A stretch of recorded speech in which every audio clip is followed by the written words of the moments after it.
Brian, I want to ask about Cam Tab, but I also need to ask you about the running back. The running back situation, you lose Mayan. Do you have any sense of how serious it is? How concerned are you about that position right now?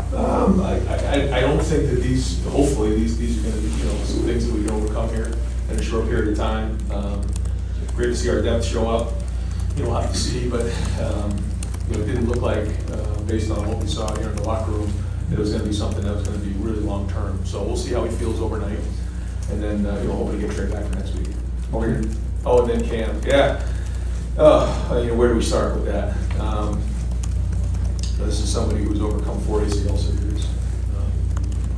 So that's 9 months recovery times 4. So that's a long time to be in recovery, not being able to do something that you love.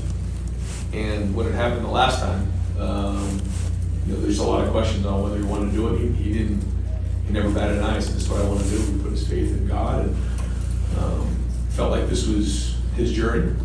And what happened today in the stadium was magical. And that's what college football means to a lot of people. Not to everybody, but to a lot of people. And that's one of the reasons why college football is special.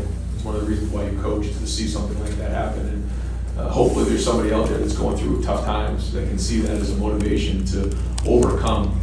Because it's one thing to see that moment right there, but it's all the morning workouts he had with Adam Stewart. It's all the mornings waking up on crutches. It's the disappointment, because that's not what you picture when you graduate high school, when you sign with Ohio State, is something like this. But there was something special that went on in the field there, and you can see with our team.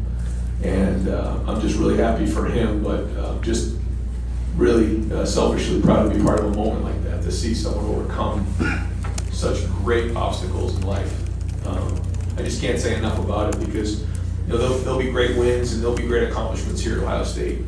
But what he's overcome is one of the great accomplishments. And it's not something that people will see, but at least they were able to be a part of that right there. And those who were in the stadium were able to be a part of it, because that's as special as I've been around.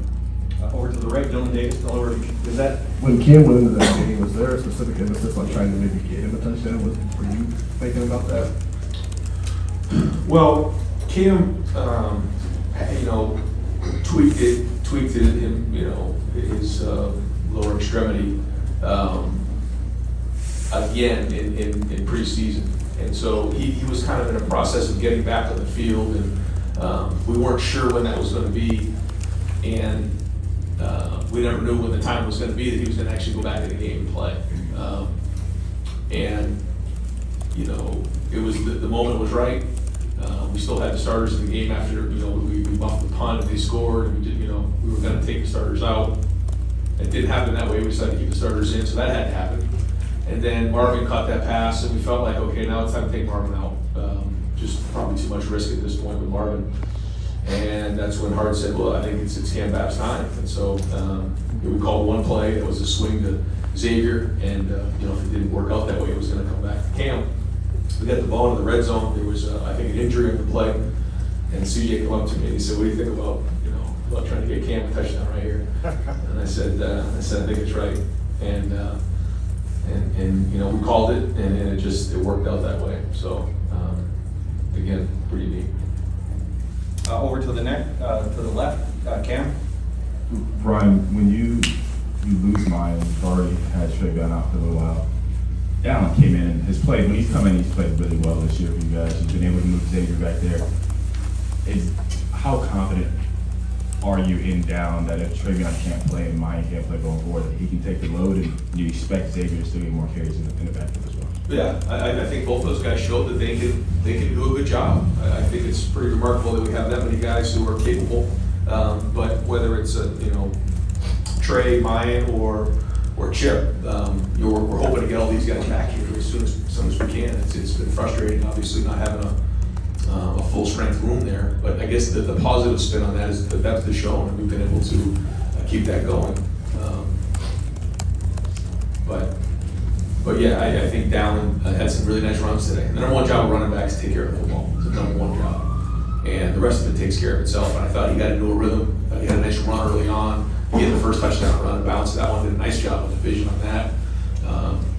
And overall ran hard. Even a couple of those runs there in the fourth quarter, I thought he finished the runs.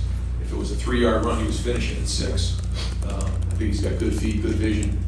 He's a really good young player. Over to the right, Austin Ward, Rivals. Ryan, I know you've been hoping or looking forward to maybe a game that felt more normal. Did this do that for you? And when a team handles, their 40-point favorites should win that easily, theoretically. When they take that seriously, is that another mark of toughness in your mind? I think so. And like you said, I do it. That felt more like a normal game, other than the short yardages again. That I was ready to bang my head against the wall. But other than that, yeah, I felt like it was more normal. And it was great to get a special teams big play on the block punt. I think that was great. And I just thought we had a good rhythm in the game. We kept playing. That felt more normal. When you say you want to bang your head against the wall, what do you think is going on there? And is there just something in your mind? It looks like the play action down there can sometimes work. Are you just trying to prove a point when you keep doing it over and over? What's the... Yeah, probably being stubborn there. Yeah, probably. But still, I still think we need to get better movement. We need to run harder. We need to get the first down. I think we had one third down that we split for. It might have been a touchdown. Yeah. To mine, that was good, but still not good enough. Over to the left, Dan Vogt, 11 Warriors. Ryan, was DeJuan Jones, Denzel Burke, Chip Trayanum, none of those guys played today. Are Right. you expecting those guys to be good for next week? Yeah, I am. We'll kind of see tomorrow how it all goes, but it's this time of year, so guys are going to be banged up. It's just the way it goes. But there were a lot of guys who played banged up today, a lot. These guys just didn't feel like they were ready to go play, and certainly we're not going to put them in the game if they don't feel like they can play. But we're looking hopefully to get a full week of work out of them and see them play against Maryland. Over to the right, Phil Landis, Rivals.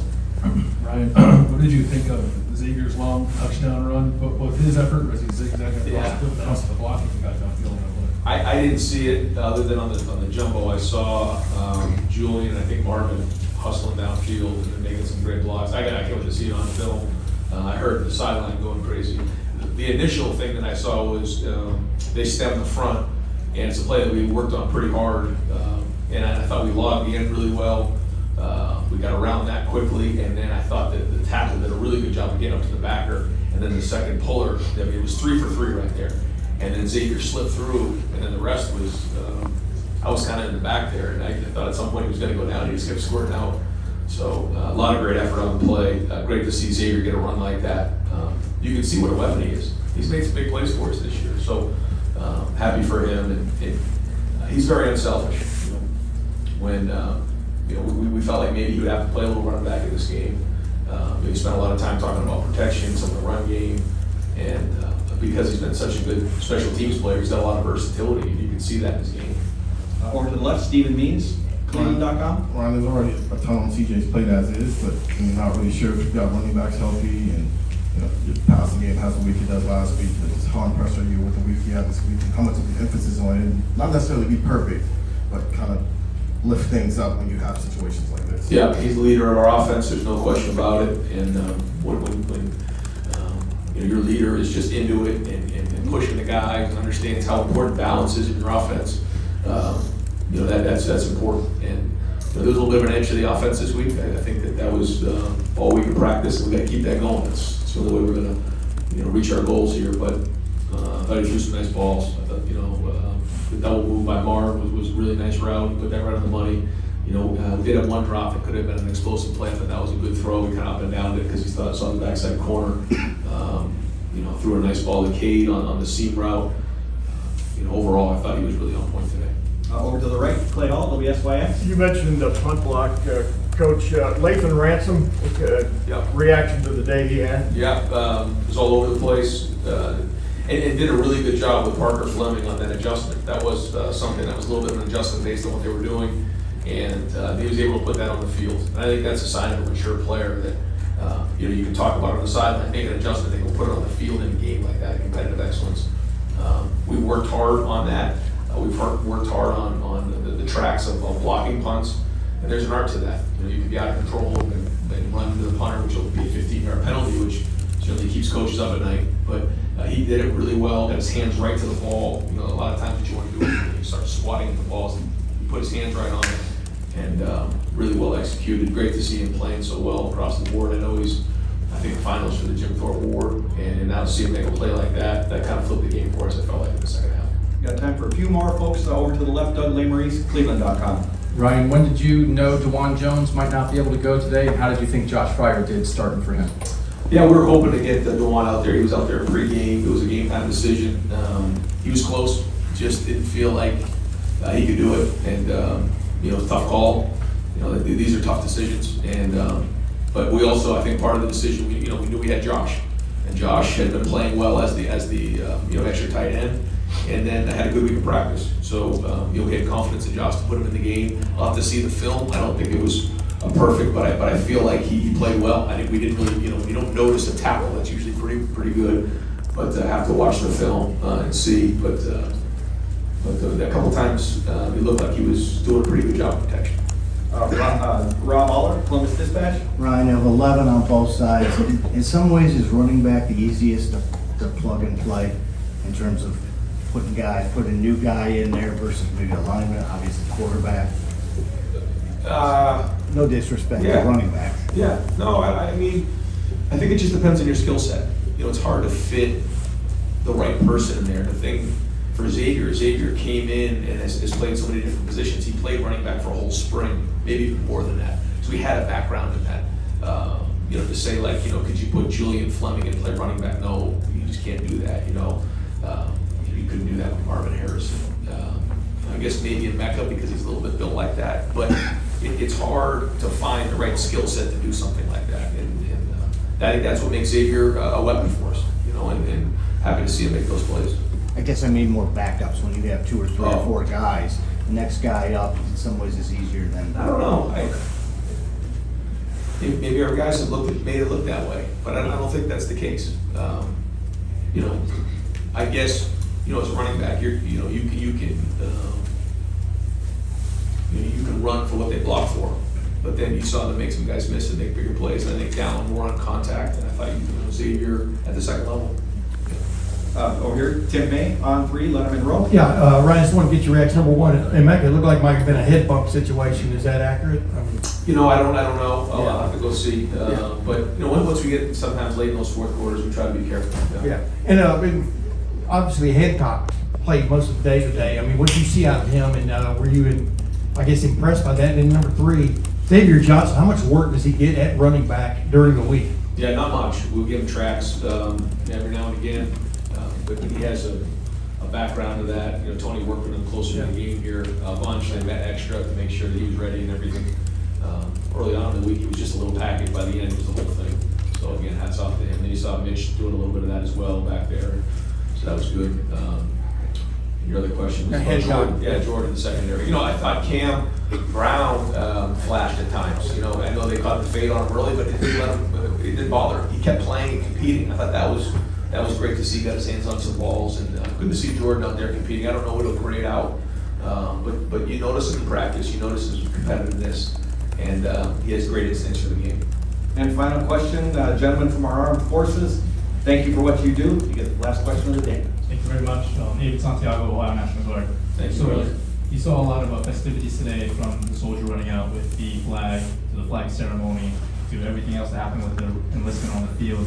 When you see all the soldiers and airmen in the stands on Military Appreciation Day, what goes through your mind as a coach on the field? Well, first off, it makes you realize that this isn't as important as that, and it puts everything in perspective. You're talking about people who are putting their lives on the line for the country so that we can have an opportunity to do something like this on a day like today. And I know we don't take that for granted. We actually, every Wednesday, we have some folks come over to the facility after practice, and our guys get to thank them for their service. And I think it gives them a little perspective too, that sometimes it feels like what we're doing here is the most important thing in the world, but it's not. It's not. And we have so much appreciation for all those who give the ultimate sacrifice. And there's nothing more unselfish than that. And when you're trying to build a great team, it's a great message and a great example of what it means to give to the greater good of somebody else is what our military does. And we have so much appreciation, which you all